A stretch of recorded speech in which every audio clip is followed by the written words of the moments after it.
Bienvenue dans Little Tam Tam. Little Tam Tam, c'est 5 minutes max, un thème en lien avec l'épisode précédent et du 100% concret, 100% activable, là, maintenant, tout de suite. Enfin, dans 5 minutes.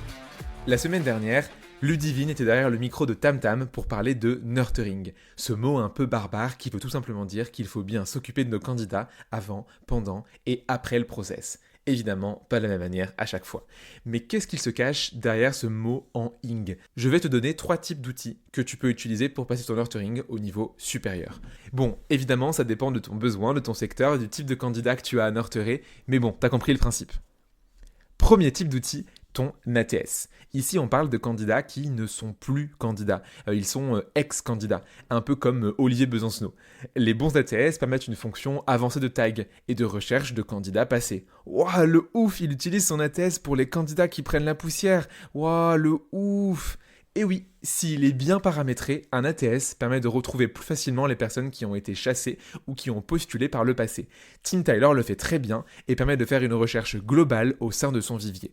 Et ça a plein d'avantages. La première, on a plein d'infos sur la personne, surtout si elle a déjà passé un process.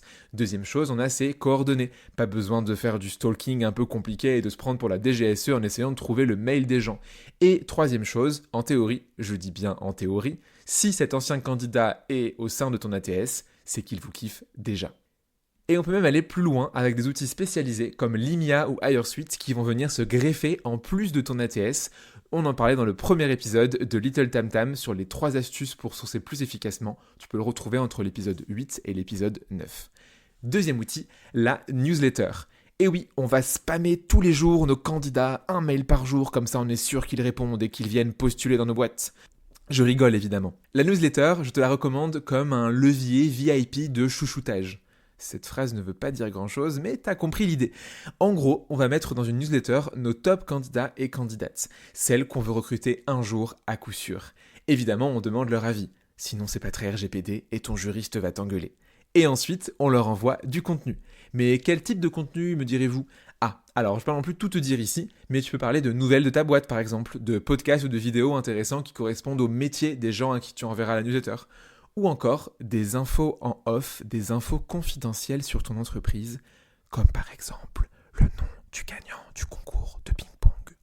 Bref, tu as compris, la newsletter, ça permet vraiment d'envoyer du contenu de qualité à tes candidats et candidates qui n'attendent que ça et qui un jour te répondront « Allez, c'est bon, je suis prêt pour revenir dans un process ». Dernier outil, celui-là pour le coup il est à utiliser après mais surtout pendant le process, c'est WhatsApp. Mais pas n'importe quel WhatsApp. WhatsApp Business. Cet outil si peu utilisé et pourtant si efficace permet de créer un lien plus fort avec nos candidats en cours de process. Alors en plus, ça protège ton téléphone perso car WhatsApp Business va être utilisé avec ton compte pro. Comme ça, tu ne mixes pas dans la même application ta grand-mère, ton mec, ton pote de CrossFit et tes candidats. Mais surtout, ça permet 3 choses vraiment chouettes. La première, ça crée un sentiment de proximité. Tout le monde déteste les mails, alors si tu changes de canal, tu seras plus proche dans l'inconscient de tes candidats. La deuxième, tu peux organiser des contacts par catégorie, avec par exemple l'état du process pour cette personne, ou encore son métier, les candidats produits, tech ou encore marketing. Et la troisième, tu peux créer des sortes de newsletters. Et oui, encore une newsletter, via des listes de diffusion. En gros, tu vas pouvoir envoyer le même message à tous tes contacts en seulement un clic, ou du moins ceux que tu as tagués au préalable. Avec ton ATS, tu anticipes le futur en taguant tes candidats pour mieux les chercher plus tard.